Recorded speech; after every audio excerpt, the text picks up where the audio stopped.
जी बिल्कुल, इंडोनेशिया में खांसी के शरबत से अमवात रुनुमा होने के बाद ड्रेप भी हरकत में आ गई है। ड्रेप की जानिब से तमाम फार्मास्यूटिकल कंपनियों को ये हिदायत जारी कर दी गई है कि फार्मा कंपनियों को कहा गया है कि वो खांसी के शरबत की जांच करें ताकि उसमें जो नजासत है उसको फिल्टर किया जा सके।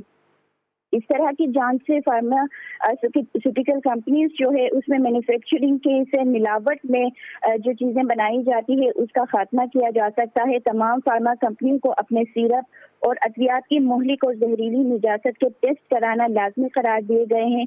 पाकिस्तान में ऐसा कोई कानून नहीं है जो अद्वियात की मुहलिक और जहरीली नजात को टेस्ट किया जा सके, जबकि WHO ने पहले ही पाकिस्तान में खांसी के 4 शरबतों पर पाबंदी आयद कर दी थी। इसके अलावा दवासाज कंपनियां जो है वो भी जो भी चीज़ें फार्मास्यूटिकल कंपनीज ठीक जो है, है बहुत वो शुक्रिया अपनी आफ्ताब चीज़ें जहान अपडेट करने के लिए।